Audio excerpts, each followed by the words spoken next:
Mesdames, Messieurs, je vous souhaite à tous une très bonne conférence et je vous demande d'accueillir comme il se doit Monsieur Laurent Guyot.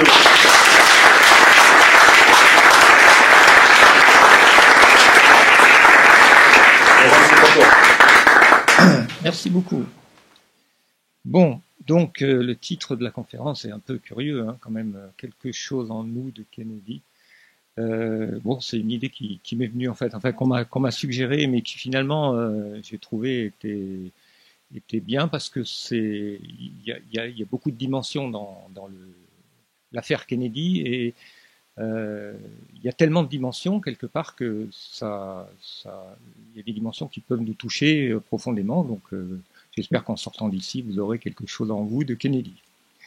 Mais ça reste quand même une affaire, essentiellement une affaire criminelle. Donc je vais aborder un peu, je vais essayer de résumer plusieurs aspects. D'une part, l'enquête, enfin où j'ai abouti moi dans mon enquête. Enfin moi, disons. Tout ce que je dis, je l'ai pris ailleurs, hein, donc je transmets ce que j'ai reçu, je mets en forme, je me considère comme un membre d'une communauté de chercheurs sur Kennedy, dans lequel il y a plusieurs écoles. Moi, je suis dans la filiation on va dire, de Michael Collins Piper. Et avec d'autres, on creuse une piste possible. Donc, il ne faut pas perdre de vue que c'est quand même une affaire criminelle, et donc il faut rester à la recherche de preuves concrètes. Donc ça, c'est un aspect sur lequel je vais essayer de résumer ce qui me semble important.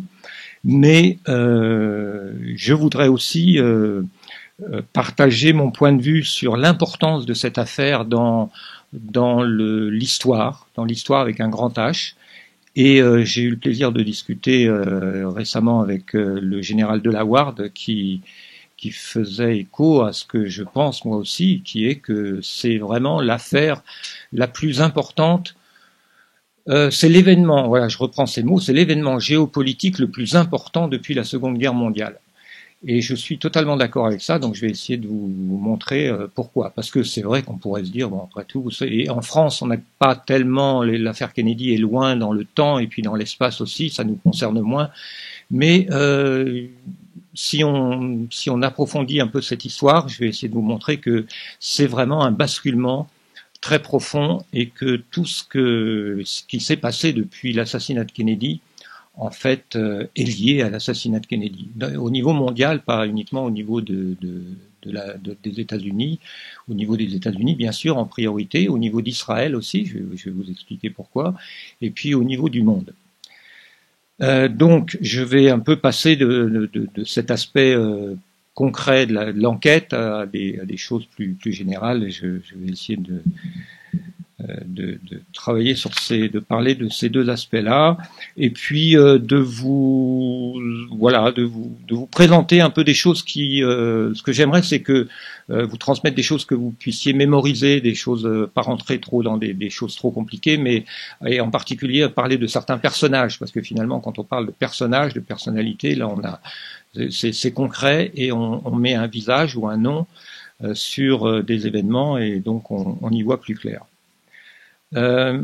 Donc ça fait 10 ans que je travaille, un peu plus de 10 ans maintenant, 12 ans presque, oui 12 ans environ que je travaille sur Kennedy, donc c'est un dossier que même si j'ai pas tout lu sur Kennedy, parce qu'il y a une somme de livres vraiment incroyable, mais il y a des livres on comprend vite qui méritent pas forcément d'être lus, mais il y a quand même énormément de choses, c'est colossal, et donc il faut bien 12 ans, on va dire, j'ai l'impression maintenant finalement de maîtriser le sujet, que je maîtrisais pas totalement quand j'ai commencé à écrire sur Kennedy. Et c'est un sujet que j'adore, un sujet que j'aime beaucoup, parce que je trouve qu'il y a quelque chose de très lumineux chez les Kennedy, et comme je le dis souvent, finalement, il y a quelque chose de christique. C'est-à-dire que Kennedy, c'est un homme assassiné, tel que je vois les choses, par une communauté, par une force de nature essentiellement diabolique, telle que je la vois, telle que je la définis. Et donc c'est un peu la même chose que le Christ. Et puis il y a ce côté aussi immortel, hein. Kennedy est mort, mais il vit toujours, il est immortel.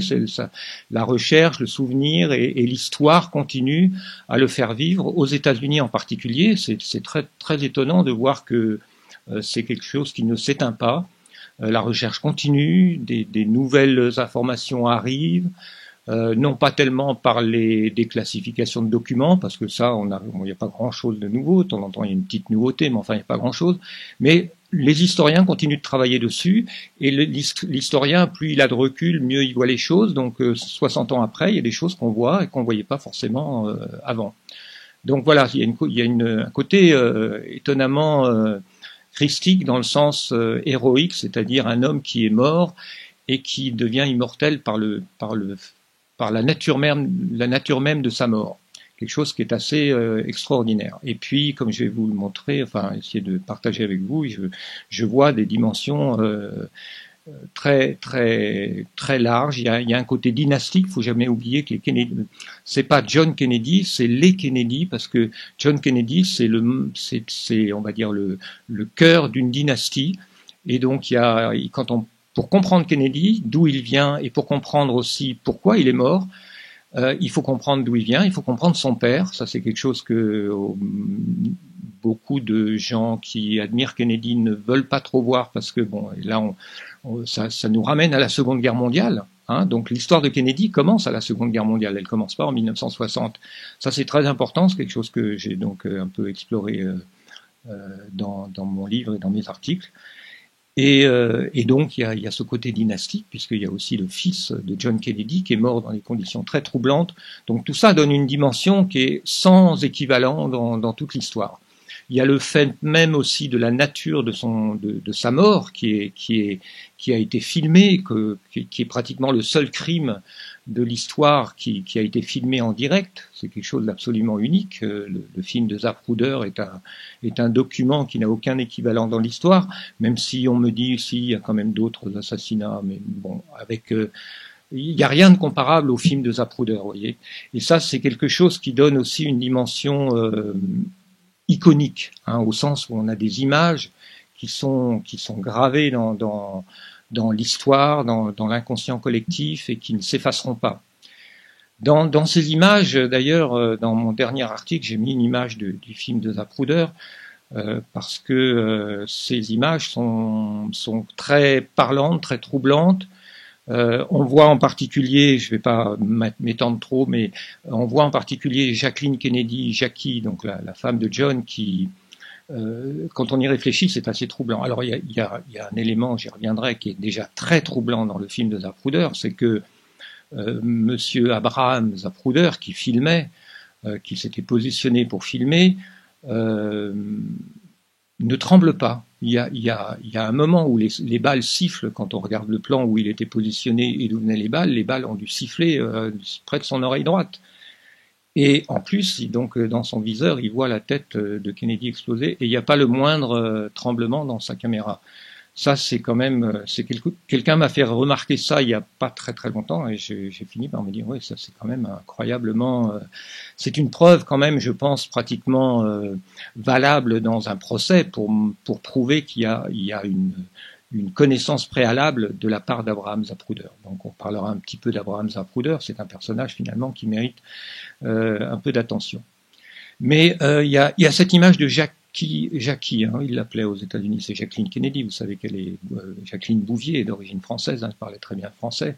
C'est pour ça que quand elle est venue en France rencontrer le général de Gaulle, Kennedy qui avait beaucoup d'humour. Hein, c'est un personnage, il était très attachant, Kennedy. C'est pour ça aussi que moi je trouve John Kennedy très très attachant, comme tous les gens qui l'ont connu. Moi je l'ai pas connu, mais enfin.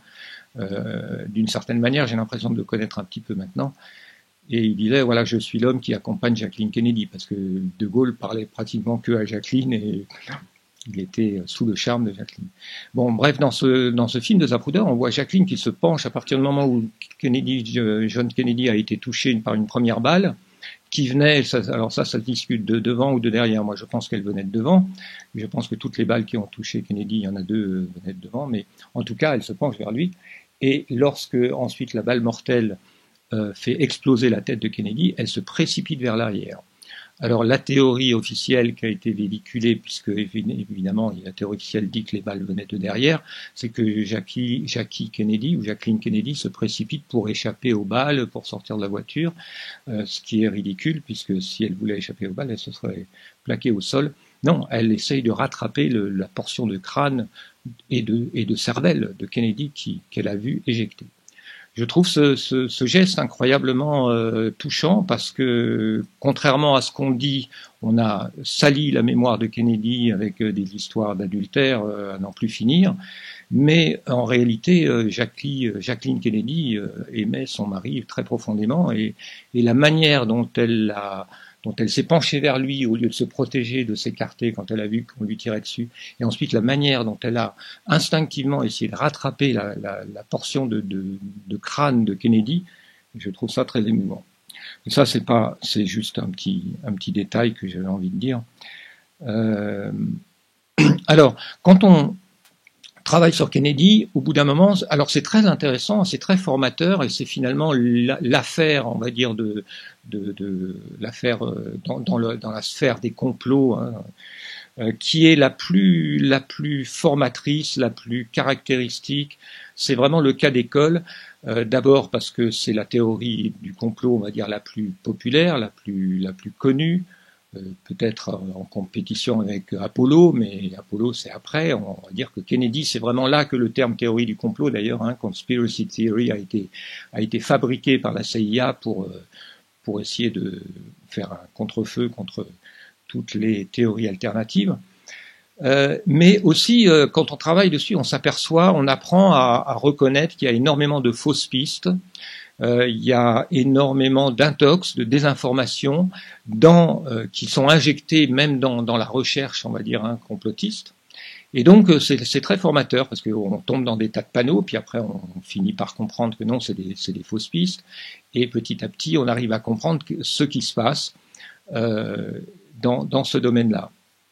Et il y a aussi, on apprend, on finit par comprendre qu'il y a une véritable industrie de démolition de l'image de Kennedy. Ça, c'est quelque chose qu'on met longtemps à comprendre, parce que même parmi les gens qui s'intéressent à la mort de Kennedy et qui essayent d'enquêter là-dessus, beaucoup sont en fait influencés par cette image très négative de Kennedy, de John, et puis de son père aussi, et puis de son frère, et puis même de son fils, qu'on a fait passer pour un playboy superficiel.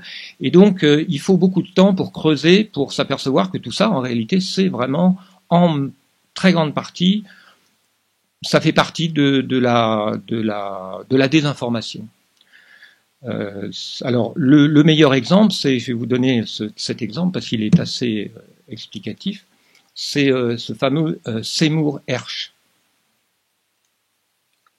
Vous avez peut-être entendu parler de Seymour Hersh récemment, par exemple, parce que bon, il est vieux maintenant, mais c'est un journaliste remarquable, hein, qui a fait sortir beaucoup d'affaires récemment sur l'explosion du Nord Stream, etc. Hein, encore maintenant, il fait sortir des choses. Donc, il a un réseau d'informateurs. On ne sait jamais trop d'où il sort ces informations parce que dans ses livres, c'est jamais sourcé. Mais enfin, on a fini par acquérir un certain respect pour ce qu'il fait. Bon, mais il y a, comme quand on explore un peu son travail, il y a évidemment toujours cet angle mort, il y a quelque chose qu'il ne voit pas, qu'il ne montre pas en tout cas. Et alors sur Kennedy, c'est assez troublant parce qu'en 1991, il a sorti un livre explosif qui s'appelait The Samson Option. Je ne crois pas qu'il soit traduit en français. L'option Samson, qui explique le programme d'armement nucléaire d'Israël et qui a été enfin pas tout à fait le premier. En réalité, il y avait déjà des informations là-dessus qui, en tout cas, montrent assez clairement et donnent des informations très très importantes sur le conflit entre Kennedy et Ben Gourion au sujet de Dimona, c'est-à-dire Dimona, c'est l'usine où Israël fabrique ses bombes atomiques. Et donc, secrètement, depuis... c'est un projet qui remonte aux années 50. Et je le résume très brièvement, parce que je pense que vous le savez, mais enfin bon... Mais c'est vraiment tellement central dans cette affaire qu'il faut que tout le monde comprenne de quoi il s'agit. Donc Israël, David Ben Gourion, qui était Premier ministre et ministre de la Défense, a décidé de doter son pays de la bombe atomique. Il y voyait une nécessité absolue de survie, puisque faut pas oublier qu'en 62 en particulier, ou non, peut-être c'était quand, peut-être un peu avant. Bon, enfin, le monde arabe était évidemment très hostile à Israël et s'était ligué, puisqu'il y avait eu la formation de cette République arabe unie entre l'Égypte, la Syrie et l'Irak, qui avait mis dans ses statuts fondamentaux de libérer la Palestine. Donc pour les Israéliens, pour David Ben Gourion, il sentait une menace très très réelle. Donc en tout cas pour lui, le père fondateur d'Israël, Israël c'était son bébé, c'était sa création. Il fallait absolument la bombe atomique, c'était absolument vital. Et inversement pour Kennedy aujourd'hui, on le sait et on le sait depuis pas si longtemps. Tout ça, c'est les années 90. Tout ça, c'est vraiment sorti dans les années 90. Au début des années 90, très peu de monde connaissait cette histoire, qui est pourtant centrale et qui change toute notre perspective sur cette histoire. Kennedy, lui, sa mission fondamentale, enfin son projet peut-être le plus important, au niveau en tout cas mondial, c'était le désarmement nucléaire. Je crois que rien ne lui tenait autant à cœur que d'abolir l'arme nucléaire, et il allait beaucoup plus loin, d'abolir les armes de destruction massive, mais même d'abolir l'armement international. Bon, il avait une vision qui peut paraître très utopique, mais en tout cas, engager une désescalade de l'armement nucléaire, c'était pour lui il était aussi intransigeant que pouvait l'être Ben Gourion dans l'autre sens. Donc il y avait ici une impasse qui finalement, quand on y réfléchit, ne pouvait être résolu que par la mort de l'un ou de l'autre, d'une certaine manière. En tout cas, tous les efforts de Ben Gourion pour essayer de convaincre et de faire chanter même Kennedy pour l'obliger à faire semblant de ne pas voir ce qui se passait à Dimona. On a beaucoup d'entretiens qui ont été divulgués, on a les transcripts d'une conférence leur seule rencontre en 1961 à New York, dans lequel c'est très amusant parce qu'on voit que Ben Gourion n'a jamais déclaré publiquement que, même en privé probablement, que c'était une usine pour fabriquer une bombe atomique. Non, c'était une usine textile. Non, c'était une usine. On explore la technologie nucléaire pour désaliniser l'eau, etc. Mais Kennedy lui faisait bien comprendre qu'il n'était pas dupe. Et donc, c'était un peu un discours implicite où Ben Gourion demandait à Kennedy de tout simplement faire semblant de ne pas voir, ou de faire semblant de croire à ses mensonges. Et Kennedy lui faisait comprendre très clairement que non, tout ça c'était très sérieux et que lui, il était déterminé à empêcher. Donc il y a eu un échange de lettres, etc., qui s'est conclu par la dernière lettre en juin 1963, que Ben Gourion n'a pas reçu parce qu'il a démissionné, juste pour ne pas recevoir cette lettre. En tout cas, c'est l'impression qu'on a, puisque le jour même où il devait recevoir officiellement cette lettre, il démissionne pour des raisons mystérieuses, inconnues, pour raisons personnelles, mais on a des raisons de penser que c'est quand même lié. L'hypothèse qui, au fond, est la plus raisonnable, c'est que, ayant échoué à convaincre Kennedy de ne pas mettre son nez dans Dimona, eh bien, il change de stratégie.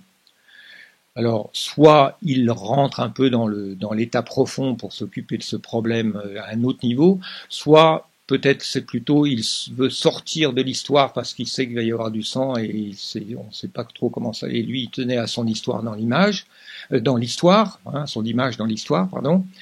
Et donc, au cas où ça, il est plus là.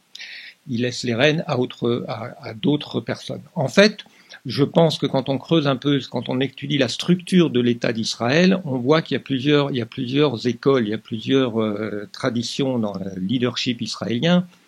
Il y a la tradition de Ben Gourion, qui est une tradition quand même assez brutale et très militaire. Ben Gourion était persuadé que le monde arabe ne comprend que la force, et donc il a une vision militaire. Il faut s'armer, c'est l'armée qui va assurer la sécurité d'Israël, etc. Il y a quelques hommes politiques en Israël, comme Moshe Sharet, qui à un certain moment ont essayé de développer une attitude plus diplomatique, qui ont essayé de faire d'Israël un pays normal, mais ça n'a pas duré longtemps, c'était très bref. Et puis il y a une autre école qui est encore plus violente que Ben Gurion, qui est l'école des Israéliens qui viennent de l'Irgun et des groupes terroristes qui pensent que tout se règle par le terrorisme et l'assassinat. Et donc je pense que par exemple à quelqu'un comme Yitzhak Shamir, qui était un des chefs du groupe qu'on appelait le Stern Gang, ou le Lehi, je ne sais plus trop comment on prononce, donc qui était responsable par exemple de l'assassinat du comte Folke Bernadotte, qui était un diplomate suédois missionné par les Nations Unies pour essayer de voir ce qui se passait en 1948 en Israël.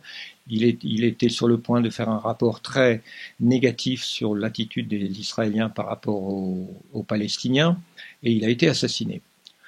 Tout le monde sait que c'est des Israéliens qui l'ont assassiné, évidemment. Et donc, ce Shamir a été un peu écarté par Ben Gurion, il était un peu embarrassé, mais en réalité, comme d'ailleurs me l'a appris le général de la Ward, en fait, l'assassin lui-même du comte Bernadotte a été embauché par Ben Gurion comme garde du corps. Donc, c'est pour montrer que c'est pas deux mondes qui sont séparés, c'est le même monde. Mais donc on peut imaginer que, si vous voulez, Ben Gurion a confié le problème Kennedy à ce type de gens. Et c'est pas pour rien qu'après, cette mouvance israélienne prend le devant et Shamir devient Premier ministre dans les années 80, je crois, ainsi que Menahem Begin.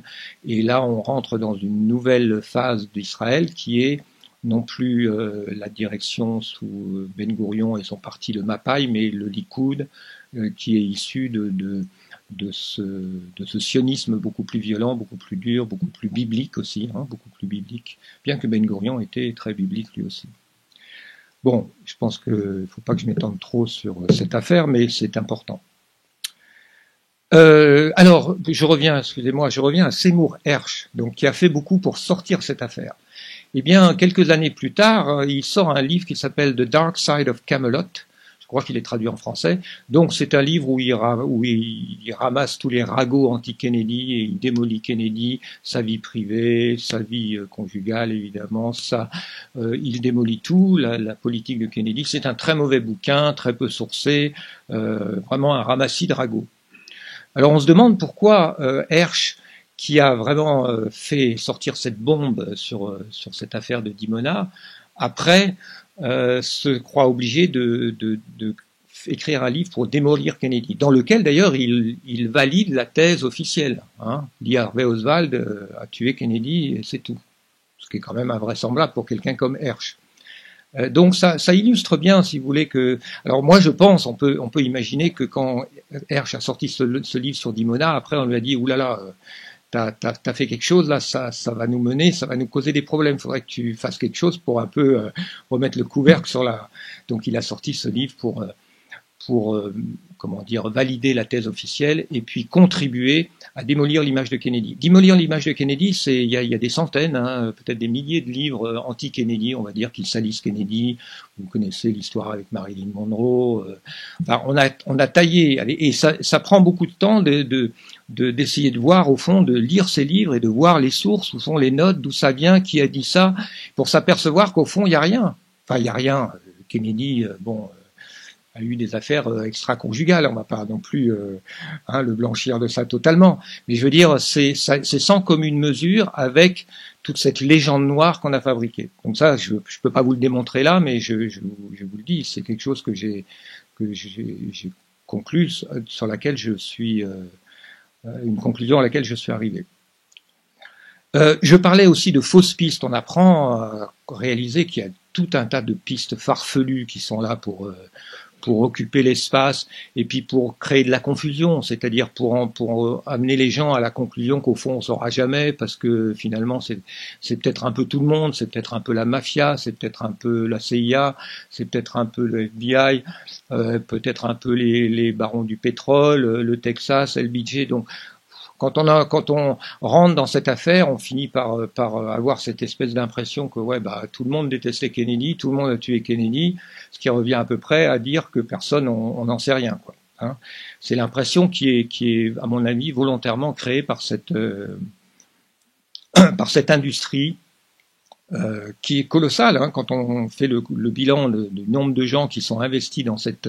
Alors il y a des tests qui sont visiblement faits pour pourrir l'enquête, puis il y en a d'autres où effectivement il y a une part de vérité. Donc il y a des gens qui sont sincèrement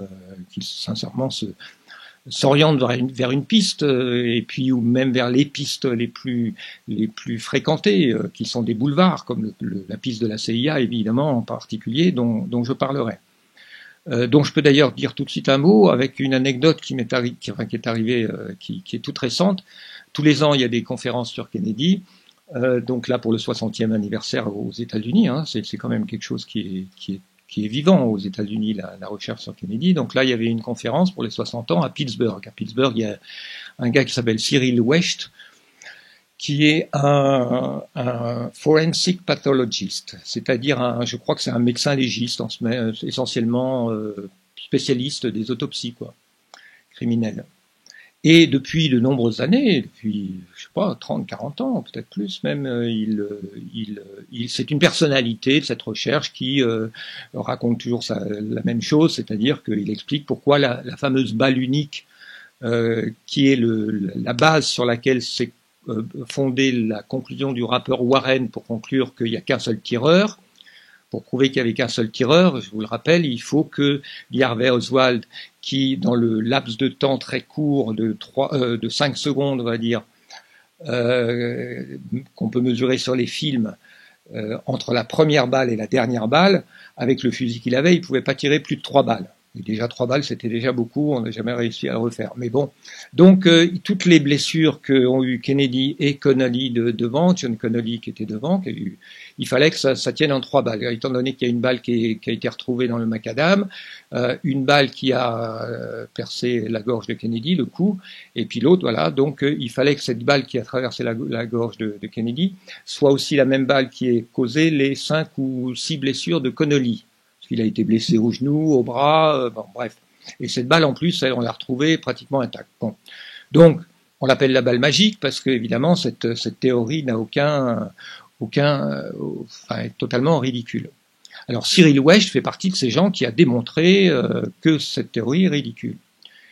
Qui a inventé cette théorie? Cette théorie, elle a été inventée en particulier par un certain Arlen Specter, qui était donc un membre de la commission Warren, qui vous l'avez vu sans doute dans le film JFK d'Oliver Stone, enfin vous connaissez cette histoire.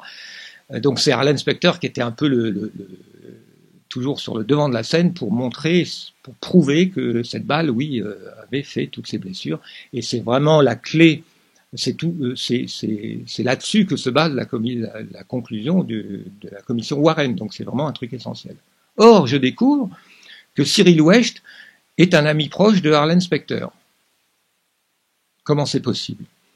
Non seulement c'est un ami proche de Arlen Specter, mais il a soutenu Arlen Specter dans sa campagne pour être sénateur. Donc Arlen Specter est devenu sénateur en 2004 et il l'a soutenu à nouveau en deuxième campagne, je ne sais plus en 2000, je sais plus trop quelle année, mais enfin à 2 reprises il a publiquement soutenu Arlen Specter. Donc ça veut dire que sachant qu'Arlen Specter est le menteur professionnel qui a bâti toute sa carrière sur un énorme mensonge, un mensonge si gigantesque que finalement c'est une espèce c'est une insulte au peuple américain, on va dire, veut quand même qu'Arlen Specter devienne sénateur américain. Pourquoi? La réponse est très simple. Cyril Wecht et Arlen Specter sont 2 sionistes engagés, ce dont ils ne se cachent pas. Donc là, vous avez un exemple quand même assez précis de personnes impliquées dans la contre-enquête sur Kennedy, dans la dissidence, qui, Cyril Wecht lui accuse la CIA, il ne connaît que ça. Arlen Specter lui accuse Oswald, mais finalement tous les 2 sont amis, parce que accuser Oswald ou accuser la CIA, ça protège Israël, qui est vraiment la loyauté de Cyril Wecht. Alors cette histoire, je trouve qu'elle vaut le coup quand même d'être répété parce que c'est une illustration assez frappante. Ce qui ne veut pas dire que tous les gens qui accusent la CIA sont dans cette situation, mais on peut quand même s'apercevoir que les gens qui sont les chefs de file, hein, on va dire, de cette école CIA, sont souvent des personnes de ce type, ce qui est quand même assez incroyable. Avant de parler un peu de l'enquête, de la méthode que j'ai développée, et d'aller un petit peu à l'essentiel des choses, je voudrais insister sur l'importance de Kennedy. Alors, si Kennedy n'avait pas été assassiné, c'est ce qu'a dit le général de la Ward récemment, le monde serait complètement différent. Voilà ce qui est important de retenir, je pense. Pourquoi? Eh bien, parce que Kennedy avait été un véritable génie politique, hein, dans le sens où il avait une vision extrêmement précise et extrêmement novatrice pour un Américain, extrêmement différente de tout son entourage, de tout le système politique américain jusque-là. Et cette vision au niveau, alors là je parle surtout au niveau, on va pas trop parler de l'aspect domestique, il avait des idées aussi très précises et très intéressantes sur la politique américaine au niveau fiscal, au niveau protection des populations défavorisées, au niveau aussi de l'intervention de l'État contre les monopoles, les grands monopoles industriels, etc. Il a en 1000 jours, hein, il a été président pendant 1000 jours, hein, 3 ans, 1000 jours pratiquement jour pour jour. Et il a fait un nombre de choses extraordinaires, hein, quand on étudie ça de près. Mais ça fait partie, c'est un aspect de Kennedy qui est souvent ignoré, d'une part par tous ceux qui sont missionnés pour salir la mémoire de Kennedy, mais en général aussi pour ceux qui s'intéressent à l'assassinat de Kennedy. C'est pas un domaine qui est... Et pourtant, je pense que c'est central de comprendre qui était vraiment Kennedy et de quoi il était porteur au niveau politique intérieur, mais là je vais surtout parler de politique internationale, donc géopolitique, parce qu'au fond, on est d'accord avec, je suis d'accord avec le général de la Ward là-dessus, c'est-à-dire que Kennedy, sa vision, c'était la multipolarité, tout simplement.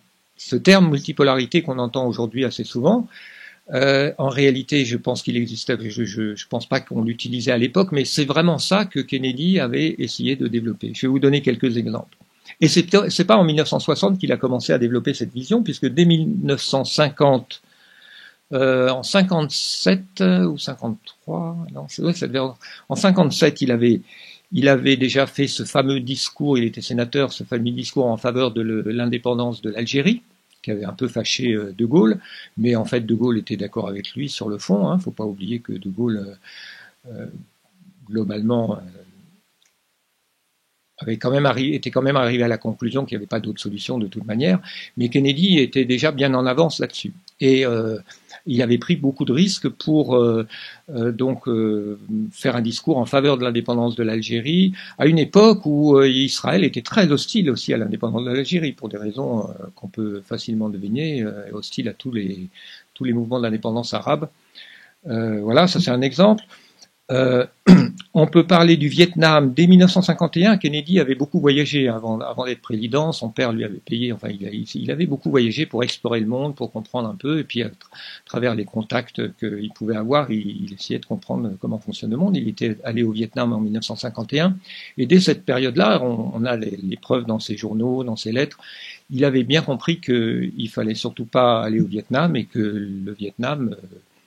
Enfin, il était en faveur des mouvements d'indépendance, que ça soit en Asie du Sud-Est, que ça soit en Afrique, que ça soit en Amérique latine. Donc, de ce point de vue-là, il était en total décalage par rapport à, on va dire, l'impérialisme américain, qui était déjà très, très, très installé, avec les frères Dulles, par exemple, qui avaient une conception de l'Amérique était une conception essentiellement coloniale, c'est-à-dire que les pays, l'Amérique colonise économiquement, épie l'Amérique latine, enfin tout. L'Amérique doit contrôler le monde et doit mettre en place les dirigeants ou les dictateurs qui servent les intérêts américains. Et Kennedy comprenait très bien cette politique et était déjà très franchement hostile à tout ça. Donc sur Cuba, c'est pareil. Il avait dès le début, alors Cuba, il y a eu quelques faux pas, il y a eu la baie du Conchon, il s'est laissé entraîner là-dedans, mais globalement, on voit très bien qu'il cherche à envoyer des messages à Castro en lui disant on comprend, je comprends je comprends votre problème, et il a fait beaucoup de gestes, on va dire, favorables en tout cas à Cuba. Le jour où il était assassiné d'ailleurs, il avait un peu missionné ce journaliste Jean Daniel qui a fondé Nouvel Observateur, je crois, non, ou l'Express, je sais plus.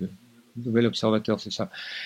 Était avec Castro. Au moment où Castro a reçu la nouvelle de l'assassinat de Kennedy, Jean Daniel était avec lui. Il a écrit l'article à la suite.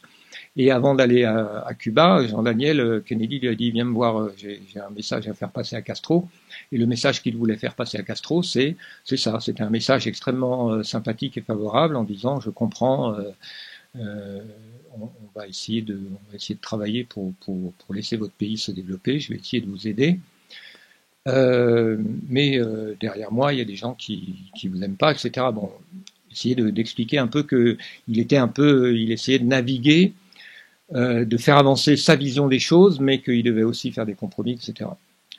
On peut parler de la République dominicaine, on peut parler de l'Indonésie. Ça, c'est un dossier très important. Kennedy avait invité Sukarno, qui était un dirigeant, alors, du point de vue américain, accusé d'être communiste, mais en réalité, bon, c'était juste un dirigeant, on va dire, socialiste, au sens très large du terme. Il l'avait invité. Sukarno, ils avaient beaucoup accroché l'un avec l'autre. Sukarno voulait inviter Kennedy chez lui, en Indonésie. Mais Sukarno a été donc finalement, en quelque sorte, victime d'un coup d'État de la CIA, donc en 65, après que Kennedy. Donc tout a changé en Indonésie après l'assassinat de Kennedy. Tout a changé aussi au Congo, puisque Kennedy, alors Patrice Lumumba, a été assassiné 3 jours avant la prise de fonction de Kennedy, en janvier 1961. Kennedy était vraiment très choqué par cette nouvelle et a tout fait pour essayer de, malgré tout, soutenir les forces nationales du Congo qui étaient anticoloniales, quoi, hein, pour les forces de décolonisation, etc.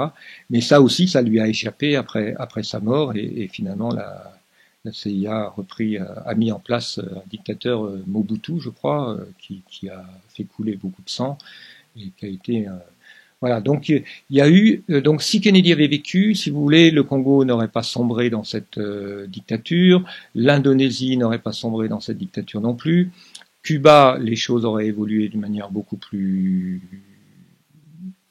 proche, enfin beaucoup plus pacifique, etc. Donc on a effectivement un homme qui a essayé vraiment de changer la direction que prenait le monde. On a du mal à le voir parce qu'il a été président que 3 ans et tout ça a été effacé, tout ça a disparu et Lyndon Johnson, en quelque sorte, la grande ruse de ceux qui ont éliminé Kennedy, c'est de faire croire aux Américains et au monde que rien n'avait changé. Que Lyndon Johnson, qui était le vice-président, faisait la même chose que Kennedy avait voulu faire, et que dans les circonstances nouvelles qui se présenteraient, ce qu'il ferait, c'est exactement ce que Kennedy aurait fait. Donc tout ça, c'est la vision qui était naturelle, en tout cas qui a été véhiculée. Mais elle est totalement fausse. En réalité, Kennedy aurait véritablement changé le monde. Et bon, on peut explorer plusieurs choses qui auraient changé. Donc là, au niveau géopolitique, je pense que le monde se serait orienté d'une manière totalement différente.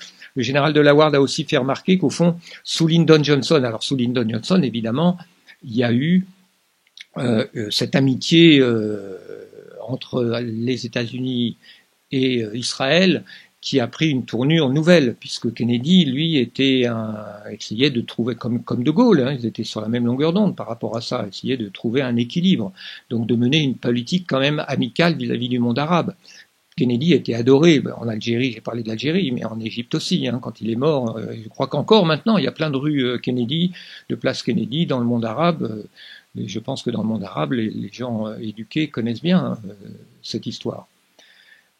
Donc, tout ça a changé de manière radicale. La guerre de 6 jours, évidemment, n'aurait jamais eu lieu, puisqu'on sait qu'elle a eu lieu avec le soutien, le feu vert de Lyndon Johnson, et probablement beaucoup plus que le feu vert, avec l'aide active de la CIA. L'histoire du USS Liberty, évidemment, qui est une affaire que les Américains commencent à comprendre, et ça c'est bien, parce que c'est quand même, pour les Américains, c'est quand même quelque chose d'énorme. Israël qui coule un navire, enfin qui essaye de couler un navire américain dans le but de faire porter le chapeau à l'Amérique pour entraîner l'Amérique dans la guerre aux côtés d'Israël contre l'Égypte. Contre l'Égypte. Hein. Voilà. Évidemment, ça n'aurait jamais eu lieu sous Kennedy. Vous voyez, donc Israël, évidemment, Johnson a tout donné à Israël. Hein, on y reviendra. Ok. Je pense qu'on peut aller jusque... Ah oui, alors le général de Delaware faisait remarquer qu'au fond, le mouvement néoconservateur aussi apparaît finalement à la fin de la présidence Johnson.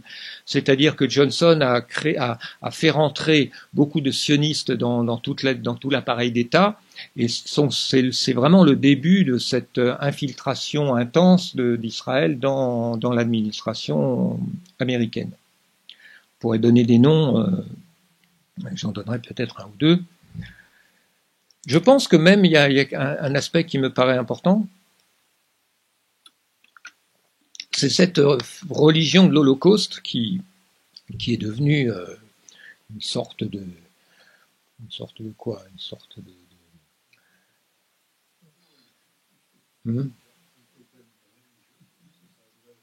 Oui, c'est une religion d'État qui voilà. Elle est apparue, comme l'a bien montré d'ailleurs Finkelstein, Norman Finkelstein, oui. Elle est apparue au fond après 67 ou dans la foulée de la guerre de 6 jours. Elle est apparue comme un bouclier, quelque chose, une campagne de propagande faite pour empêcher justement les Américains et le monde d'accuser Israël d'être un pays colonisateur. D'être un agresseur, etc. Hein. Donc, ce mouvement néoconservateur, en fait, apparaît sous Johnson. On peut identifier même un certain nombre de personnages qui ont cette conversion. Vous savez, les néoconservateurs se sont fait appeler les néoconservateurs parce qu'avant ils étaient libéraux au sens américain, c'est-à-dire éventuellement de gauche ou trotskistes ou autres, anti-impérialistes, pacifistes, et puis tout d'un coup, paf, ils ont eu une conversion. Ils se sont transformés en militaristes impérialistes, tout simplement parce que à partir de ce moment-là, il est devenu, la politique d'Israël, Israël ne peut survivre qu'avec le soutien américain, et le soutien américain ne peut fonctionner que s'il y a une sorte de machine impérialiste qui pousse les États-Unis à s'impliquer dans le monde entier. Donc il faut lutter à tout prix contre toute tendance isolationniste et que l'Amérique s'implique le plus possible.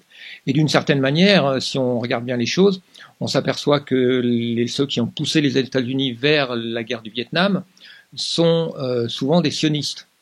Et c'est pas difficile de comprendre qu'ils avaient tout intérêt à ce que l'Amérique soit investie dans la guerre du Vietnam. D'abord parce que ça contribuait à cette pulsion impérialiste dont ils avaient besoin. Et puis aussi, ça détournait beaucoup l'opinion publique de regarder ce qui se passait en Israël. L'opinion publique était focalisée sur ce qui se passait au Vietnam, pendant que Israël, en 1967, a doublé sa population sans que personne, les gens ne sont pas descendus dans la rue pour protester contre l'agression d'Israël en 1967. Ils descendaient dans la rue pour le Vietnam. Donc tout ça est très lié. Donc ce mouvement néoconservateur qui a été fondamental et qui est encore au pouvoir aujourd'hui, les néoconservateurs sont encore au pouvoir aujourd'hui, malgré tout le mal qu'ils ont fait, malgré les millions de morts qu'ils ont causés, la destruction de pays entiers, ils sont toujours là. Et donc ça c'est apparu après Kennedy. Ça c'est finalement peut-être le plus important à retenir. Jamais l'Amérique n'aurait pris ce virage néoconservateur avec Kennedy. Il ne faut pas oublier que Kennedy, donc élu en 1960, son mandat commence en 61. En 64, il était certainement réélu. jusqu'en 68. Et puis, beaucoup de gens pensaient qu'on les voit venir, les Kennedy, c'est une dynastie. Après lui, il y aurait eu son frère, qui était déjà ministre de la Justice, pourquoi pas jusqu'en 1976. Bon, après, il y avait Ted, mais bon, Ted, il faisait peut-être pas le poids, mais il y a des gens qui pensaient que Joe Kennedy, le père, avait déjà tout planifié. 8 ans pour John, 8 ans pour Robert, parce que le père Kennedy, lui, il avait une notion très égalitaire. Chacun doit avoir sa part du... Alors, je parlerai un peu de la dynastie Kennedy, parce que c'est intéressant. Je vais en parler tout de suite, pourquoi pas. Parce que c'est quelque chose qui, je pense, est assez peu connu. Enfin, si vous avez lu mes articles ou mes livres, vous connaissez, mais je reviens un petit peu dessus. Parce qu'effectivement, ce qui est fascinant chez les Kennedy, c'est que c'est une dynastie. C'est une famille royale pour les Américains. Il y a toujours cette espèce de mythologie des Kennedy, c'est la famille royale. Ils n'en ont pas d'autres. Pourquoi ? Parce que les Kennedy, ils ont tout un tas de dimensions extraordinaires, exceptionnelles, de beaucoup de points de vue. Il y a d'autres dynasties politiques aux États-Unis, mais aucune n'a cette aura, ce charisme, cette histoire tragique, etc. Joe Kennedy est un personnage fascinant, le père de John, Joseph Patrick Kennedy. C'est le père, c'est lui qui a fondé la lignée, on va dire, Kennedy. C'est un Irlandais catholique de 3e génération. Son grand-père est venu à l'époque de la grande famine irlandaise. Grande famine, nous on dit la grande famine, il ne faut pas oublier que les Irlandais, eux, ils parlent plutôt de génocide aujourd'hui, parce que les Irlandais mangeaient pas que des pommes de terre, donc s'il y a eu des millions de morts en Irlande dans les années, ça devait être fin du 19e siècle, c'est pas uniquement à cause de la maladie de la pomme de terre, c'est une volonté des Britanniques d'en profiter pour exproprier les Irlandais, faire baisser leur natalité qui était assez élevé, etc. Donc le fait d'avoir un Irlandais, une famille irlandaise en Amérique, ça représente beaucoup de choses, à mon avis. Ça représente beaucoup de choses du point de vue spirituel, du point de vue de l'héritage, etc. Alors Joe Kennedy s'était fait connaître sous Roosevelt, il avait soutenu Roosevelt, et en 1938, Roosevelt l'avait nommé ambassadeur à Londres. Ce qui était, Roosevelt disait, c'est une blague que je fais aux Anglais, parce qu'un ambassadeur irlandais. Mais bon, Joe Kennedy était très aimé des Anglais. Il a fait son travail de manière extrêmement sérieuse. Et en 1938, donc, je vous la fais très court, parce que le temps passe, mais il était devenu un soutien très très fort, très engagé de la politique d'apaisement de Neville Chamberlain, le Premier ministre britannique. D'accord ? Il était un ami très proche de Neville Chamberlain, et cette histoire est intéressante. Je ne sais pas si vous connaissez, mais c'est pour ça que l'histoire de Kennedy nous ramène à quelque chose aussi à la dimension profonde de cette Deuxième Guerre mondiale, qui est quand même qui est une histoire aussi enfouie. Il y a des tabous, il y a dans toute cette histoire. Et avec l'histoire de Kennedy, on se raccroche à ça, parce que donc Joe Kennedy, dont l'obsession c'était d'empêcher la guerre. L'apaisement, ça voulait dire empêcher la Deuxième Guerre mondiale, c'est ça que ça voulait dire. Ça voulait pas dire soutenir Hitler. Mais évidemment, après la Seconde Guerre mondiale, Joe Kennedy s'est retrouvé un peu du mauvais côté. Mais de manière assez habile, il s'est mis en retrait, et puis comme il était quand même un soutien de Roosevelt, et puis en plus comme il avait quelques petites choses à dire sur Roosevelt, il n'a pas eu trop d'ennuis, bien qu'il aurait pu en avoir de gros, parce qu'on a retrouvé dans les archives allemandes, les archives de l'ambassade allemande de Londres, on a retrouvé des papiers quand même dans lesquels les Allemands faisaient l'éloge de Joe Kennedy comme étant sur la même longueur d'onde que les nazis, etc. Il y avait des choses extrêmement compromettantes sur Joe Kennedy, qui fait qu'il est assez étonnant que la famille Kennedy ait malgré tout survécu politiquement après la Seconde Guerre mondiale. C'est dû au génie politique de Joe Kennedy, qui était un homme extrêmement... qui avait un certain génie politique. Il y a du génie politique au sens noble du terme, mais aussi au sens politicien. Et donc, il s'est mis en retrait, et puis il s'est investi dans la carrière politique de ses enfants. Et ce que j'ai découvert, c'est qu'en réalité, John Kennedy était sans doute le fils le plus proche de Joe Kennedy. Alors, Joe Kennedy avait, en quelque sorte... investi son fils aîné, qui s'appelait Joe Kennedy Jr., pour être son héritier, pour devenir président. lui-même avait été pressenti, le père, hein, Joe Kennedy, père, avait été pressenti comme président possible, hein, quand il était extrêmement populaire. C'était une figure quand même un poids lourd de la politique, extrêmement admiré pour ce qu'il avait fait durant le New Deal. Roosevelt l'avait avant qu'il soit ambassadeur en Angleterre, il était dans des ministères qui mettaient en place le New Deal. Et le New Deal, c'était en gros réguler un peu le monde des affaires, empêcher les monopoles de faire n'importe quoi, et puis le monde de la bourse en particulier. Et Joe Kennedy n'avait aucun scrupule à dire oui, ben moi j'ai aussi joué selon les règles qu'il y avait à l'époque, c'est-à-dire pas de règles. Maintenant, on met des règles. D'accord? Donc il est accusé d'avoir fait de l'argent malhonnêtement. J'ai trouvé strictement aucune preuve raisonnable qu'il a fait quoi que ce soit d'illégal. D'ailleurs, il disait souvent, moi, j'ai une règle dans la vie, c'est je ne fais rien qui puisse nuire à la réputation de mes enfants. C'était que Joe Kennedy avait à ce côté assez que je trouve assez extraordinaire, c'est que son ambition dans la vie, c'était sa famille. C'était pas lui personnellement. Il a toujours été, voilà, son but dans la vie, c'était. Donc il avait cette règle d'or de ne rien faire qui puisse nuire pas tellement à lui, mais à la réputation de ses enfants. Donc je pense qu'il n'a, vous savez, on a véhiculé toutes ces histoires sous la prohibition, il se serait enrichi en vendant du whisky, etc. Non. Quand il a senti que la prohibition allait s'arrêter en 1933, 33 jusqu'en 1933, la prohibition, bon, quand il a senti que ça allait s'arrêter, il a racheté des entreprises de whisky. Voilà. Il avait l'ambition de s'enrichir. Il avait l'ambition il disait, de laisser $1 million à chacun de ses enfants. Donc, il en avait 9. Donc, voilà. C'était un Américain qui comprenait qu'aux États-Unis, le pouvoir, c'est l'argent. Et lui, il avait l'ambition d'avoir du pouvoir. L'ambition d'avoir du pouvoir n'est pas, à mes yeux, mauvaise ou diabolique en soi. C'était quelqu'un qui avait l'ambition, qui aimait les États-Unis. Il disait toujours, je suis pas irlandais, je suis américain, et qui avait cette ambition. Voilà, l'ambition. Voilà, l'ambition, c'est quelque chose qui, si personne n'avait l'ambition, on se demande qui serait à la tête des gouvernements. Bref. Il a été donc extrêmement sali pour ses liens avec Chamberlain, pour sa manière de faire de l'argent, mais lorsqu'il s'est engagé dans le New Deal, c'est lui qui a mis en place des règles qui ont quand même globalement énormément moralisé la vie économique américaine, même si elle s'est démoralisée après. Voilà pour Joe Kennedy. Et John Kennedy était donc le fils de son père, donc quand le fils aîné est mort durant la Seconde Guerre mondiale, finalement c'est John qui s'est retrouvé un peu porteur du destin de devenir président. Et c'est intéressant parce que John Kennedy, au fond, quand on regarde un peu sa biographie, on voit que lui, il n'avait pas au départ vraiment beaucoup d'ambition politique. C'était un intellectuel, John Kennedy, c'était vraiment un intellectuel. C'était quelqu'un qui lisait énormément. À mon avis, c'était le plus intelligent, même de loin, je pense, de tous les fils Kennedy. Robert n'était pas du tout au même niveau, à mon avis, intellectuellement. Joe Kennedy, on ne sait pas trop, mais John Kennedy était vraiment une personne, à mon avis, une personne exceptionnelle du point de vue intellectuel, voilà, du point de vue de sa vision des choses.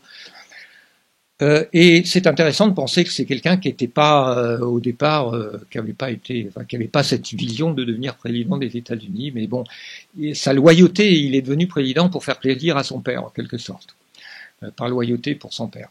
Il y avait un sens de la dynastie, de la loyauté clanique extrêmement fort chez les Kennedy. Ça, c'est une dimension que je trouve aussi intéressante. C'est un clan, hein, les Kennedy, c'est un clan, et quand on parle de John Kennedy, il faut jamais l'oublier. Donc, voilà. Alors, un petit mot peut-être sur John Junior aussi, parce que cet aspect dynastie fait qu'on est vraiment dans une histoire qui a une dimension, je dirais, métapolitique ou métahistorique. Hein, vous savez que John Kennedy a été assassiné en 1963.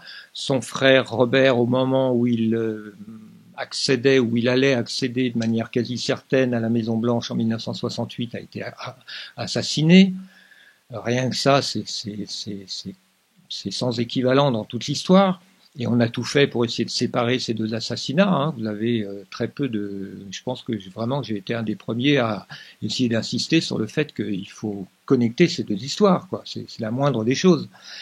Et j'ai la satisfaction d'avoir un peu fait évoluer. Enfin, j'ai publié des articles aux États-Unis sur le site de la Wounds Review, et honnêtement, en toute humilité, je suis satisfait, enfin, en toute fausse modestie, on va dire, d'avoir contribué à, comment dire, à connecter les choses. Hein. Je suis pas un enquêteur, j'ai pas été trouver des témoins, des archives spéciales, mais j'ai essayé de connect the dot, comme ils disent, c'est-à-dire essayer de relier les choses. Et relier l'assassinat de Robert et l'assassinat de John, c'est quand même, voilà, c'est déjà un truc qui nous fait avancer. Je peux pas m'étendre ici sur l'assassinat de Robert, mais enfin, il y a beaucoup à dire. Et puis il y a l'assassinat de son fils, voilà.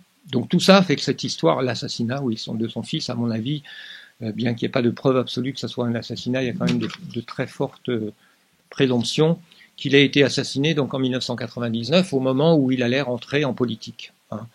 Et John Junior, je vous invite à regarder ce que j'ai écrit dessus ou vous renseigner. Peut-être l'année prochaine, ça sera le 25e anniversaire, donc je pense que je ferai quelque chose. Parce que c'était un personnage assez attachant aussi, assez étonnant, qui était très instruit sur la mort de son père, qui était habité par son père, qui était habité par le destin de trouver les coupables et de venger son père. Hein. Donc, comme je l'ai dit la dernière fois, on est vraiment dans du Hamlet, là. On est dans du Shakespeare. On est dans une histoire qui dépasse la petite politique politicienne. Vous voyez, on est dans quelque chose d'assez gigantesque. Voilà. Il faut maintenant que je me tourne vers l'enquête sur John Kennedy pour essayer de vous transmettre d'aller à l'essentiel, de résumer ce qui me paraît important. La méthode que j'ai développée, c'est de pas me perdre dans des pistes indirectes, parce que lorsqu'on lit des livres sur Kennedy, on est souvent un peu comment dire,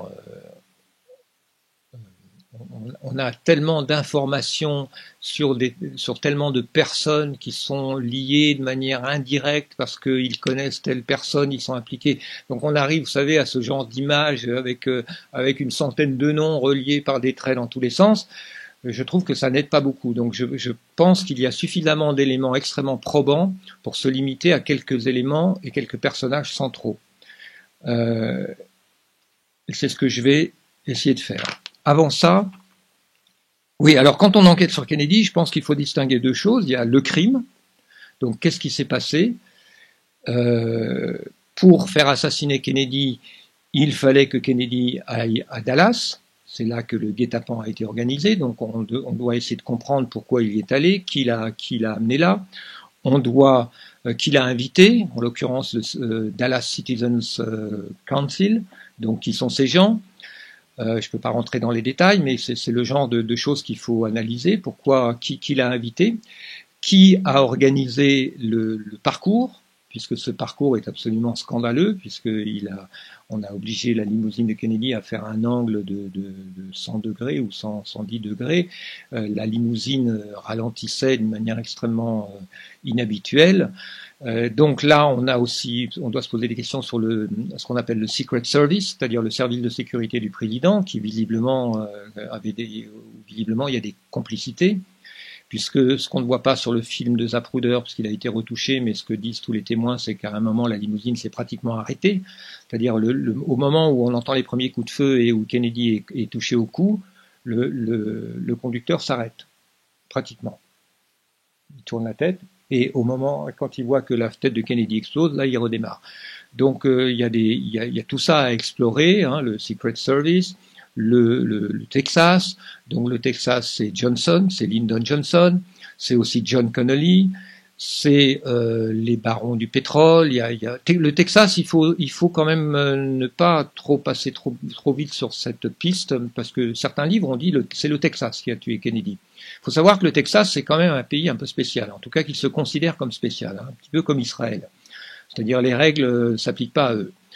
c'est un pays qui n'a jamais la guerre de sécession aux États-Unis n'a jamais été complètement réglée, et le Texas est un pays spécial, voilà, qui vit sa vie en essayant que Washington s'en mêle pas trop, qui est gouverné par des mafias diverses, et en particulier d'un monde des affaires juifs en grande partie, hein, le Citizens Dallas Council qui invitait Kennedy, on se demande pourquoi. Enfin, d'ailleurs, quelque part, au bout d'un moment, on finit par se demander, mais comment Kennedy a pu se laisser entraîner dans ce traquenard, quoi. Il y a tellement de choses qui sentaient mauvais, quoi. Le Texas était un pays très hostile pour Kennedy, hein. Il allait dans un pays hostile. C'est comme s'il allait dans un pays étranger, anti-américain, dans une limousine décapotable. C'est très étrange, hein. Mais John Kennedy était un homme qui ne craignait pas la mort, hein. C'est très clair. Il était un peu fataliste. Il avait décidé de faire confiance à son service de sécurité et de ne pas se mêler de sa propre sécurité. Et il était tout sourire dans sa limousine. C'est très étonnant, très très troublant. Mais sa devise, c'était vivre chaque jour comme si c'était le dernier de sa vie. Voilà. Et puis s'intéresser à Oswald. Qui a mis Oswald là, dans ce bâtiment là, pour lui faire porter le chapeau, etc. Donc ça, c'est la scène du crime. Quand on enquête, il faut explorer toutes ces choses-là. Et puis il faut explorer arriver à expliquer le cover-up, qui avait les moyens de couvrir cette histoire. Donc l'autopsie, hein, qui a été en mesure de s'emparer, enfin de faire en sorte que l'autopsie soit faite à Washington plutôt qu'à Dallas, qui a pu faire en sorte que Oswald soit tué, parce que ça c'est quand même la clé du cover-up, hein, de la couverture, de couvrir les pistes. Les médias. Comment se fait-il que les médias ont tout de suite, au lieu de faire le rôle qui était le leur d'essayer d'enquêter, de poser des questions, n'ont pas posé de questions pratiquement, hein, les grands médias n'ont pas posé de questions. Pourquoi, la commission Warren, etc. Donc ça, c'est aussi c'est deux choses différentes. Vous voyez, qui était capable de tuer Kennedy, c'est une chose, mais surtout qui était capable d'empêcher que la vérité ressorte. Hein, ça, c'est plus compliqué et plus important d'une certaine manière. Alors, quand on explore tout ça, on arrive à une liste de suspects. Alors, la liste des suspects, on peut partir de la liste des gens qui détestaient Kennedy. Hein, et beaucoup de gens disent, c'est qui a tué Kennedy? Un peu tout le monde, parce que tout le monde détestait Kennedy. Alors, dans le désordre, la CIA, d'accord, on commence par la CIA, le FBI ouvert détestait Kennedy, Lyndon Johnson, évidemment, c'est le suspect numéro 1, il détestait Kennedy aussi, la mafia, parce que Robert Kennedy s'en était pris à la mafia, et paraît-il que Joe Kennedy avait fait passer un marché avec la mafia, et donc il n'a pas accompli sa part du marché, blablabla. Et puis qu'est-ce qu'on met dedans aussi? On met les anti-Castro, les Cubains anti-Castro qui étaient entraînés par la CIA, là, qui étaient à Miami, d'accord. Vous voyez, on arrive à une dizaine de suspects, d'accord. Et beaucoup de gens se satisfont de l'idée qu'au fond, il y a eu une sorte tous ces gens se sont rencontrés dans un cocktail, là, et puis ils se sont mis d'accord pour tuer Kennedy. Ils ont signé un contrat. Bon, c'est pas une théorie très satisfaisante. Alors moi, je veux bien admettre, parce que c'est ce qu'on me répond toujours quand je dis Israël, je dis ouais, mais aussi la CIA, le FBI, blablabla. Bon, je pense que oui, on peut admettre qu'il y a eu des personnes impliquées qui venaient de différents milieux, qu'il y a eu des intérêts convergents divers qui se sont ligués contre Kennedy, certes. Mais je pense que raisonnablement, quand on réfléchit comment peut fonctionner un tel complot, on est obligé quand même d'admettre qu'il y a quand même un groupe qui initie le projet et qui lance, qui organise. Il y a une sorte de hiérarchie qui fait qu'à chaque niveau, il y a des gens qui ne savent pas ce qui se passe au niveau supérieur. Hein, c'est la règle du need to know. Chaque personne ne sait que ce qu'il doit savoir. Et donc, il faut quand même arriver à identifier qui est au sommet. Voilà. Hein, il faut quand même arriver on peut pas se contenter de dire c'est un peu la CIA, c'est un peu le FBI, c'est un peu Israël, c'est pas sérieux, quoi. C'est pas, il me semble que moi j'insiste là-dessus, il faut quand même arriver à identifier qui sont ceux qui, parce qu'il y a plein de gens qui ont profité du crime, d'accord, on commence comme ça, cui bono, à qui profite le crime, d'accord, et là il y a beaucoup de gens qui ont profité de la mort de Kennedy, c'est indéniable, hein, mais ça suffit pas. Il y a autre chose qui est important, c'est d'éliminer de la liste des suspects ceux qui auraient pu tout simplement se contenter de se débrouiller pour faire échouer Kennedy, pour tuer Kennedy politiquement. Ça, c'est quelque chose qui est simple à concevoir et sur lequel il faut insister. C'est-à-dire Kennedy rentrait en campagne, il rentrait en année de campagne. En novembre 63, c'était le début de la campagne pour les élections de 64. On sait que dans une année de campagne, Kennedy n'allait pas prendre des risques extrêmes. C'est-à-dire par rapport à Cuba, par exemple, il n'allait pas s'afficher comme un apaiseur de communistes.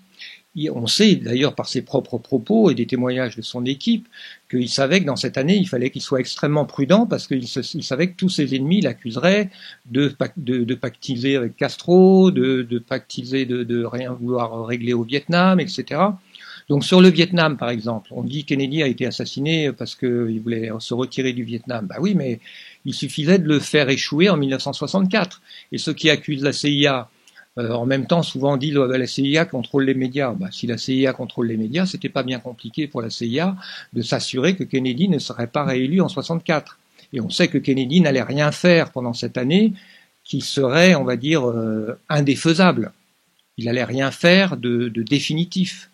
Vous voyez, au Vietnam, il le disait lui-même, je peux pas me retirer complètement du Vietnam maintenant, mais dès que je suis réélu, je le fais. Donc, il faut éliminer de la liste des suspects, ça c'est, je pense, à une méthode qui est raisonnable, tous ceux qui auraient pu se contenter de s'assurer que Kennedy ne soit pas réélu en 64. Démolir Kennedy, c'était pas bien compliqué. Démolir Kennedy pour le faire échouer en 64. Bien que, c'est vrai qu'il avait une sacrée, il était aimé, il était adoré par beaucoup de gens, mais il était aussi détesté par énormément de gens. Dans le sud, au Texas, beaucoup de gens le détestaient et dans les médias, donc voilà, je pense qu'il n'y avait pas de grosses difficultés pour quelqu'un qui voulait éliminer Kennedy de l'éliminer politiquement. Voilà, ce qui est quand même beaucoup moins risqué que de l'éliminer physiquement. J'en profite pour dire une chose aussi qui est une petite parenthèse. Il ne faut jamais perdre de vue cet assassinat, le style de l'assassinat de Kennedy. On n'a pas simplement assassiné Kennedy. On a quelque part envoyé un message très très traumatique à l'Amérique entière. Assassiner un président en plein jour au Texas ou ailleurs, mais avec quelqu'un qui filme avec ces images incroyables, et puis après se foutre de la gueule du peuple américain en leur disant oui c'est un tueur solitaire avec une théorie qui tient pas la route, et puis en les obligeant à faire semblant d'y croire parce qu'on leur dit mais si vous y croyez pas on va avoir la Troisième Guerre mondiale, parce que ça a été comme ça que ça a fonctionné au départ, hein. On a dit Johnson, ça a été la méthode de Johnson pour étouffer toute affaire, toute enquête. Il a répété partout. Si jamais on enquête, on va trouver un complot communiste. Si on trouve un complot communiste, on est parti pour la Troisième Guerre mondiale et on va se prendre des bombes atomiques sur la tête. Ça a été le leitmotiv qui fait que les Américains, même s'ils y croyaient pas trop, se sont dit bon, allez, on va quand même, on va pas trop poser de questions, quoi. Mais quelque part, cet assassinat, il faut voir que c'est pas tout à fait le style de la CIA. La CIA ne fait pas des choses comme ça. Là, on est vraiment dans une sorte de grands spectacles, de quelque chose qui dépasse tout ce qu'on peut imaginer que la CIA fasse. Je ferme cette parenthèse. Donc, je reviens à l'idée, éliminons tous les suspects qui auraient pu se contenter d'éliminer Kennedy politiquement. Il en reste que deux, qui ne pouvaient pas attendre. Il reste Johnson et Israël. Alors Johnson, pourquoi? Parce que si Kennedy était détruit politiquement, Johnson n'avait plus aucune chance lui-même, et en plus Johnson avait des casseroles et les Kennedy étaient en train d'essayer de l'éliminer. Johnson n'aurait pas été sur le second mandat de Kennedy.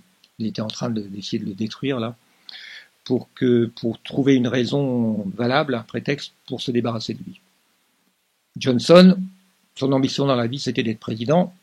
Donc c'était maintenant ou jamais. D'accord ? Donc Johnson reste le suspect numéro 1. Hein. De toute manière, il est le suspect numéro 1 depuis le départ. D'abord parce qu'il a le mobile. Le mobile, c'est d'être président. Il a, les Américains disent motive, means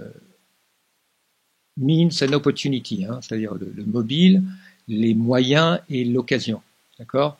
Les moyens, parce qu'il est vice-président, il a quand même pas mal de pouvoir, puis il est texan, au Texas c'est son domaine, il connaît tous les gens qui détestent Kennedy, donc, et puis voilà, l'occasion, voilà, au Texas. Il est le suspect numéro 1. Et il est la seule personne qui ne pouvait pas attendre, qui ne pouvait pas se contenter de détruire politiquement Kennedy, évidemment, il s'autodétruisait en même temps. Et puis il y a Israël à cause de cette histoire de Dimona. Ben là, je ne peux pas rentrer dans les détails, mais là, le temps pressait. Le temps pressait pour Israël parce que Kennedy exigeait de manière extrêmement ferme des visites dans l'été 63. Ça n'a pas eu lieu, donc, comme j'ai dit, Ben Gourion a démissionné. Donc, tant que le nouveau Premier ministre israélien prenne ses fonctions, Kennedy renvoie une lettre très menaçante. Donc, le temps passait. Et je ne connais pas très bien techniquement les détails, mais il y a un moment où, lorsqu'on fabrique de l'uranium enrichi ou lorsqu'on fabrique une bombe atomique, il y a un moment où on ne peut plus aller voir ce qui se passe. D'accord? Et ce moment, c'était approché. Donc Kennedy le savait, et donc les inspections allaient avoir lieu très vite, et c'était fichu pour Israël. Donc ce projet de bombe atomique israélien, ça reste quand même la clé, était obligé Israël à agir au plus vite. Je vais peut-être juste voilà, aborder un aspect des choses qui finalement permet de... Parce que bon, il y a la piste Israël que j'ai explorée, que j'ai développée, et je rappelle toujours sur les traces de Michael Collins Piper, hein, auquel il faut toujours rendre hommage, c'est vraiment le grand pionnier qui a défriché ce dossier. Mais je pense qu'il est important aussi, et c'est ce que j'ai fait dans mon article récent, de montrer pourquoi les théories sur la CIA en particulier, on ne peut pas les explorer tous, mais parlons de la théorie de la CIA, pourquoi elle est fausse, et je pense que ça fait partie du travail à faire parce qu'elle est tellement dominante, elle est tellement populaire qu'il faut s'y attaquer directement. Quand on creuse la piste de la CIA, parce que tout le monde dit ouais, la CIA a fait assassiner Kennedy, tout le monde le sait. Bon, bah, tout le monde sait quoi? Quel est le lien direct? Hein, on se pose cette question parce que c'est vrai que quand on explore cette piste, on vous balance des tas de noms là, puis on arrive à avoir cette image, tout le monde est lié à la CIA. Mais oui, mais le problème c'est que tout le monde est lié à la CIA. La CIA est un truc, est un espèce de monstre gigantesque. D'abord constitué très compartimenté. Donc quand on dit la CIA, il faut déjà savoir de qui on parle. On parle pas du directeur de la CIA, parce que là, le directeur de la CIA, c'était John McCone, c'était un homme de Kennedy. Donc déjà, quand on parle de la CIA, faut déjà être un peu plus précis. Par ailleurs, dès qu'on nomme telle personne était connectée à la CIA, ben oui, mais la CIA, c'est son boulot d'être connecté à tout le monde. Donc, il y a des tas de gens qui sont connectés à la CIA. On peut pas dire de quelqu'un qui est un informateur de la CIA, c'est-à-dire qui a un dossier à la CIA, à qui la CIA va s'adresser pour transmettre un message ou pour avoir des informations. On peut pas simplement dire que c'est un agent de la CIA. Vous voyez, il y a des raccourcis souvent qui sont faits, qui sont pas sérieux. Et c'est la conclusion à laquelle je suis arrivé en étudiant, en allant au fond des choses. La CIA, oui, mais qui, où, comment, pourquoi, etc. Et donc, finalement, on s'aperçoit qu'à la CIA, toutes les pistes convergent vers James Jesus Angleton. Et James Jesus Angleton, bon, on pense que c'est lui qui a construit la légende de Oswald, qui a préparé le personnage d'Oswald. Voilà. Donc alors James Jesus Angleton, voilà, ça c'est un bon exemple. Quand on enquête sur lui, on s'aperçoit qu'il était plus proche du Mossad que de la CIA. Donc je rentre pas dans les détails parce que j'ai pas le temps, mais j'ai écrit là-dessus. Donc c'est un exemple dans lequel la piste de la CIA, si on la creuse vraiment un peu, est une piste qui nous mène directement au Mossad. Ça c'est un bon exemple. Autre exemple, Clay Shaw, qui est un personnage central dans l'enquête de Jim Garrison, le procureur de la Nouvelle-Orléans, qui a ouvert une enquête en 1968, personnage dont Oliver Stone a fait le personnage central de son film. Hein, personnage très courageux, hein, Jim Garrison en 1968, il allait assez loin et il devait craindre pour sa vie. Donc il s'en est pris à Clay Shaw parce que Clay Shaw avait été en contact avec Oswald, avait essayé de trouver un avocat pour Oswald, etc. Et la théorie générale dominante est que Clay Shaw était de la CIA. Bon ben non, Cléchot n'était pas de la CIA. Cléchot était un informateur de la CIA, comme l'étaient des millions de gens. C'était un industriel, un homme d'affaires, avec des connexions internationales. Donc tout ce genre de personnage est typiquement le genre de personnage que la CIA va contacter pour essayer d'avoir des informations sur tel pays, etc., ce qui se passe ici à droite, à gauche. Mais Cléchot, fondamentalement, n'était pas lié à la CIA, il était beaucoup moins lié à la CIA qu'il l'était à Israël. Donc il était lié à une entreprise qui s'appelle Permindex, qui était liée à la famille Bloomfield. Donc là aussi, comme Jesus Sangleton, lorsqu'on creuse un peu cette piste CIA, vous voyez qu'on tombe sur un personnage qui en réalité est un personnage qui fait partie, on va dire, de la mouvance des financiers qui financent la bombe atomique d'Israël, pour le dire brièvement, parce que on arrive toujours avec Abraham Feinberg, avec un certain nombre de personnages, on arrive finalement toujours à de la haute finance ou de l'espionnage dont se servait Ben Gourion, dont avait besoin Ben Gourion pour faire avancer son programme d'armement nucléaire. Il fallait de l'argent, il fallait de l'espionnage sur les technologies nucléaires, il fallait de la contrebande de matériel nucléaire, d'uranium, etc. Donc Cléchot nous mène à Israël. Donc voilà deux exemples, si vous voulez, qui vous montrent que cette thèse CIA, au fond, repose sur très peu de choses, quoi, repose sur pas grand-chose. Et quand on creuse un petit peu, finalement, dans tous les sens, on arrive quand même à Israël. C'est pour ça que la piste Israël est vraiment hyper solide, et c'est pour ça que j'ai la satisfaction de voir qu'aux États-Unis, elle commence à prendre de l'importance. Et je pense que je vais y ai contribué, et ER y a contribué aussi beaucoup, parce que le film que j'ai fait avec ERTV là commence à circuler bien aux États-Unis là depuis quelque temps, ça commence à prendre, et il est très bien fait, il est remarquable, et donc cette piste là, je pense depuis quelques années, enfin ça va commencer à faire bouger les choses, et donc c'est très bon signe. Et puis avec ce qui se passe dans le monde aujourd'hui, je pense que les gens commencent à voir un peu mieux le profil d'Israël. Il y a eu un certain nombre de livres qui sont sortis. Il y a un livre, je pense, qui est très important, qui s'appelle de Ronan Bergman, un Israélien, je crois. Hein.